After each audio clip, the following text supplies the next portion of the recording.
Friends, today's NRI Samai program from Los Angeles brought to you commercial free by listeners like you. Your generous donations make possible for us to stay commercial free, and today's show is pre-recorded. If you have a question for the guest, please send an email to nrisamai@gmail.com. We will follow up with the guest and find the answer for you. Thank you for your support. Friends, welcome back to NRI Samai. This is Srihari, your host for today's show. Today we have with us Dr. Gopal Marathe. He's a PhD in microbiologist, and so we are going to talk about a very important issue that the world is facing right now. It's the Ebola virus, which started off in Africa, and recently there is one person who died in US also because of this virus. Yeah. So we want to know about more about this, how this is going to impact spread maybe to other countries if there's a possibility. But the purpose of this show is to kind of put a perspective on what this virus is about, because there is a lot of misinformation, gossips floating around in the media and also in the people. So we want to just clarify that. And Dr. Gopalji, welcome to NRI Samai. Oh, thank you. So I was just searching for your name, and I found that you play harmonium, right? Yeah, I play harmonium. I also used to sing. I teach music. I accompany classical artists, and then I used to do ghazal programs. I did the ghazal programs all over the US and Canada, and in India too.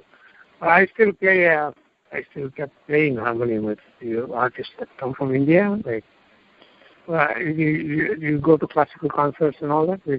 Because I mostly play with only the classical things like Pandit. No, sometimes I watch on TV, and that's about it. I don't even go to the concert. Yeah. Sir, to begin with, could you just give us a brief? I know you are PhD in microbiologist. Maybe you can tell a little bit more about your area. Yeah, I'm a microbiologist. I did my PhD, and I came as a postdoctoral fellow to Institute of Microbiology in Rutgers State University in New Jersey. And then after that, I also worked in Cornell Medical School in New York City. Presently, I'm an adjunct faculty in Riverside Community College, where I teach medical microbiology. However, I'm not an expert on Ebola, but it's part of the microbiology curriculum. We also teach a little bit of virology and all that. But I know enough about viruses so that I could make some kind of comments on the Ebola virus. Excellent. So maybe you could tell what this Ebola virus is based on your studies and based on what you are hearing, and how many. I think it affected. I think today morning I saw that about 4,000 people died of this virus. It's 4,000 people died. Yeah, that's the correct figure. Yeah, Ebola virus it's a virus disease. It's the RNA virus. RNA, you probably know what the DNA and RNA. DNA and RNA is a type of nucleic acid. DNA is a deoxyribonucleic acid, which is, and RNA is ribonucleic acid. It's an RNA type of virus. There are two different kinds of nucleic acid. So this is a RNA type of virus, and actually there's a lot of study that has been done on the structure and the proteins of the virus and all that. Actually, this virus we have known since 1976. It's the first time that it was discovered in Congo. Then it used to be known as Zaire. So in Congo, the Ebola name itself came from the river. Where the first river in Congo, where the first outbreak of this disease. So when was the first outbreak, sir? It was 1976. I see. So, but Why are we only hearing about it now? Because that is when it was discovered, but it was a very small scale. There was a sporadic outbreak only in a couple of towns in that in Congo. Now that it is spreading all over the place in West Africa, and suddenly, especially now that it is outside Africa too. Like now we hear the cases in the United States, in Spain, in France, Macedonia, Czech Republic. Because it is spreading, I think it got more attention. I see. The disease itself is like it's a serious virus, but there is no reason to panic about it.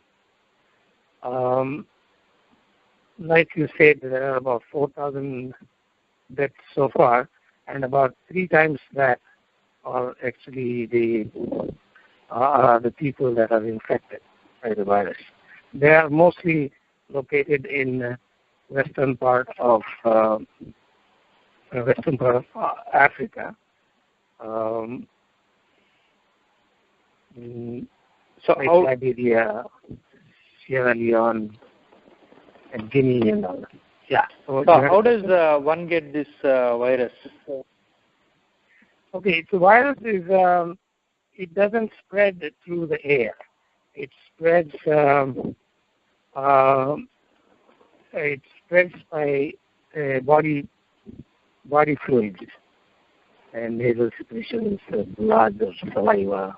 And if you directly come in contact with, especially if you directly come in contact with the body fluids of the person who is severely affected by this virus, and especially if your wounds come in contact with these fluids, you're likely to get infection. There is no report of any infections through the air, so there is not that much of a concern about infection spreading through the air. I see. So if somebody is coughing, can you get it if that person has Ebola?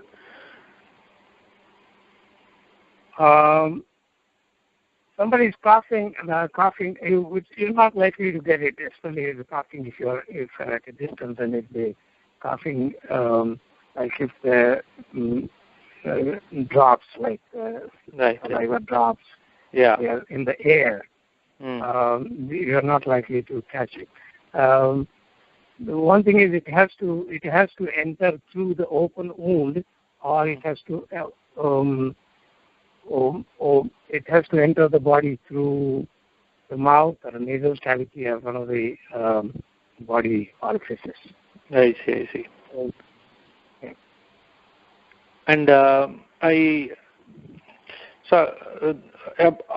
the 4,000, I think there were about almost 5 to 10% of people were health workers, I read. So how come the health workers got this the virus? I mean, they should take enough precaution, right? How come? Yeah, they probably were taking enough precautions, but still, it can. They are actually handling the patients which have a lot of virus around, and then even if there is a small scratch on your finger or a scratch on your hand, or the virus could enter the body through that. Maybe these health workers are not taking enough precautions. As a matter of fact, the first 2 patients that were transported to the United States, they were, both of them were doctors. Yeah.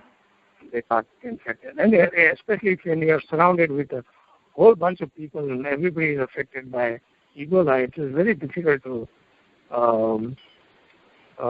even if you follow all the sanitary precautions, it's very difficult to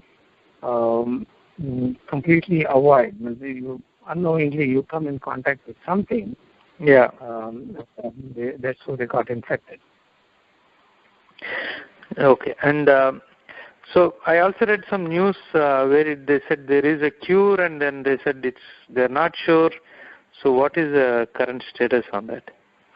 Current status is they have tried some antiviral drugs which seem to be working, especially two doctors who were transferred to Atlanta. They were given the antiviral drugs. They have tried to develop some antibodies against the virus, attenuated, that means killed virus. It develops antibodies, but that antibody is not effective against the live virus when injected into the person with the disease. Now what they are trying to do is they are trying to develop antibodies against the segments of virus, small segments of virus, and try to see. And there has been some success, but there is no foolproof medicine or treatment as yet. I see. So once somebody is affected with this virus, the most likely right now, as of it stands right now, they are going to be, it's a terminal virus? It's not a terminal virus, depending on the conditions in which, especially if the patient is given IV and then kept isolated and all that. I think there is a 50-50 chance of somebody surviving even without the treatment, especially in the U.S. when they have these antiviral drugs. Yeah. They seem to be working, but they are still in experimental stage. I see. Friends, NRI Samay is a non-profit independent alternate media from Los Angeles, USA, which brings positive stories from grassroots activists from all corners of India and across the world. NRI Samay does not rely on corporate funding and our shows are commercial free. We only rely on your donations. Corporate funded media is driven by the TRP rating and profits are blurring the distinction between news and entertainment. Why do our news channels talk so much about cricket, movies, accidents, popular figures' personal lives, babies of heroines, gossips, etc., while they should be covering the struggles of people, inequality in our society, rural issues, and border security issues? Why did our media raise some corruption crusaders to the sky on one day and shut them off completely when graft charges were raised on those corporate sponsors? Media relies so much on the corporate funding and government blessings that they cannot report independently. NRA Samay is different. We don't accept funds from any corporations and hence our shows are commercial free. We completely rely on donations from you. Please consider donating to NRI Samay and please go to nrisamay.com and donate generously. This is the only way together that we can continue NRI Samay. All donations are kept transparent on nrisamay.com. And if you have any questions, please write to nrisamay@gmail.com. Okay, and what are the symptoms? Because one of the somebody posted in somebody popular actually posted in Facebook in India. They were saying if you have cough or if you have they almost it sounded like the symptoms they were telling. The symptoms were like for common cold, and they said if you have these symptoms, they are symptoms like actually it has symptoms very similar to a lot of other diseases, as a fever, like severe headache, joint pain, muscle pain, chills, weakness, which you find in many infections. yeah. But over time, you develop nausea, and then you start vomiting in case of Ebola, and then there is diarrhea, and there is red eyes, and most importantly, there is a lot of internal bleeding and external bleeding too. Sometimes there is bleeding through eyes, bleeding through ears, and yeah. And it is a if you get an infection, it's a serious disease, and it is here to stay. Like over a period of time, they are going to develop antiviral drugs and then antibodies and all that, but the disease is not going to disappear. It's going to stay here for the better part of this century or maybe even next century. It's not totally going to disappear. Same thing with smallpox. They developed vaccine against smallpox and all that. The smallpox is still there. It disappeared from majority of the world, but it totally didn't disappear. It is still there in certain parts. I see. So maybe in few years we just have to take this antibody like we take for other stuff. Yeah, they probably, or maybe just like they have a vaccine for smallpox. Right. Maybe eventually they will come up with a vaccine for Ebola, and then make it compulsory for children to have a vaccine for Ebola, and then people develop resistance. Your own body develops resistance. That's probably down the line. Yeah. So if somebody in India is listening to this show, and even in US, now that there are a couple of patients here, should they be worried? What are the chances somebody might just get it? If you look at the data so far, there is no spread of virus from one person to another in the United States. And all these 4 or 5 cases, and actually there is another case that they are talking about in Oklahoma City. So these are all people who came from outside, they especially came from African nations. So they got the infection there. But here, the medical conditions are far better than the rest of the world. So as soon as they know that there are like Ebola-like symptoms, usually the patient is quarantined and he is isolated from the rest of the population.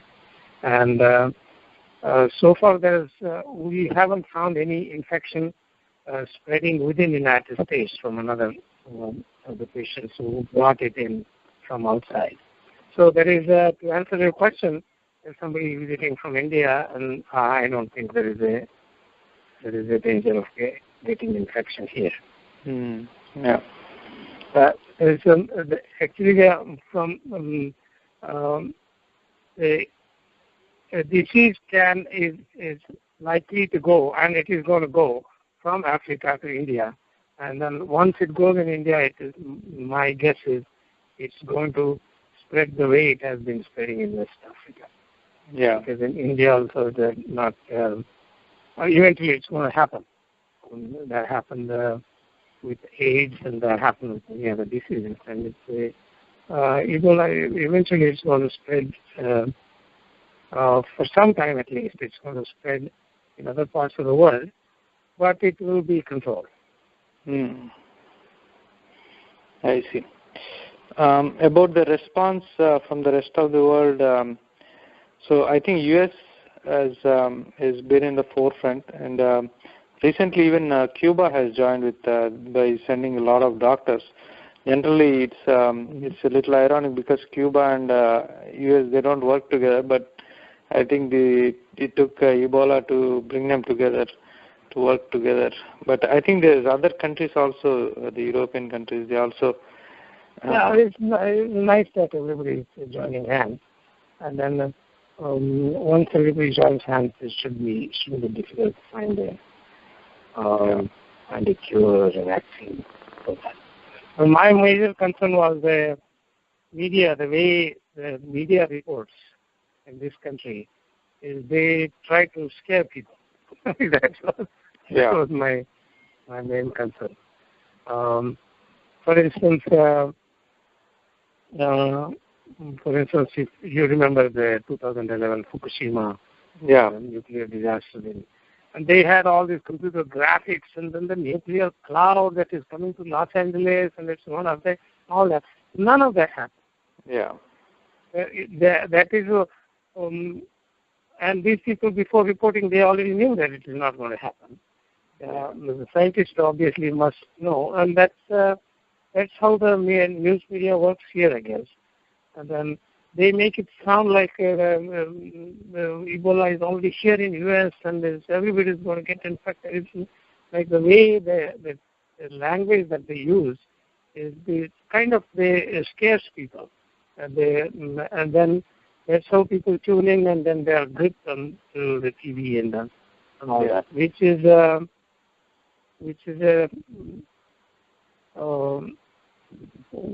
what I was more concerned about. That's why I wrote it on the Facebook. And there is one other aspect I would like to mention here is any time when you have a mutation of the virus and then you have a disease like Ebola, which is very difficult to control, there is interest in some quarters of the world to use it as a biological weapon. Because this virus can be easily grown into tissue culture, lyophilized, and then it can be used as a biological weapon. I won't be surprised if somebody is already thinking about it somewhere. Right. And that is. That would be a major concern. Yeah. That would be a major concern, actually. It's a much more. That would be even more serious concern than the spread of the disease right now. Right. But I think it's probably not specific to Ebola, right? I think the biological weapons talk has been there for a while. I think they have been there, like they use anthrax and some of the serious bacteria and all. No, the Ebola is kind of suddenly popped up, and it's something that is new. So somebody might be thinking about it. Right. Yeah, absolutely. And have any other questions? Yeah. Is there anything as far as prevention? Is there anybody can do about prevention? No, since it spreads through body fluids, to follow the general hygiene requirements, and then do not come in contact with body fluids of the disease, like a person with Ebola disease, especially when it is at an advanced stage. Other than that, especially in this country, everybody has been so careful about it, and usually people, as soon as they have symptoms of Ebola, the person is quarantined, is isolated from the rest of the population. So I don't think there is any specific precaution to be taken to avoid Ebola. Right. Okay, excellent. Actually, that's all the questions I have. You know what? Okay. Thanks very much. I'm sorry. There's just one more. Give me 1 second. Because there's somebody on NRSMI who was posting a question. They heard about this, and there were a couple of questions. Let's see if there's something that we haven't covered already. Manjari Dutt Rana, she's asking, in regards to this case where presumable a dog has contracted the virus, is there a possibility that such a cases the virus might go to another mammal, mutate? Yes, it does. Take a different or more resistant. It's a well-known fact that it goes to bats. It goes and then to bats. Other bats, and they have isolated the virus from the bats. I see. And then it definitely goes to bats, and then whether somebody got infection from the bats is not known. It also goes to other primates, apes, and then other genetically, the animals which are genetically closer to human beings. Yeah. Okay. She's asking one more question. is there a such thing as a herbal remedy for Ebola? No, not known. Herbal remedy. Probably that is, there is no herbal remedy for any other virus diseases. Yeah. Sometimes they have Ayurvedic medicines they use for common cold and all that. Ginger, turmeric, and stuff like that, which are supposed to have some antiseptic and antibiotic properties. So far, nobody has tried it, and as far as I know, I don't think there is any herbal. There's no information on any herbal medicine. I see. Excellent. Those are the two questions. So, Dr. Gopalji, thank you again. Thank you very much for spending this time. Thank you very much. Explaining. Thank you very much. All right. Thank you, sir. Bye. Friends, if you liked today's show, please go to youtube.com/NRI Samay and click on the subscribe button. You will get notified every time we publish a new show. And you can also like us on our social media sites like Facebook, Twitter, and Google+.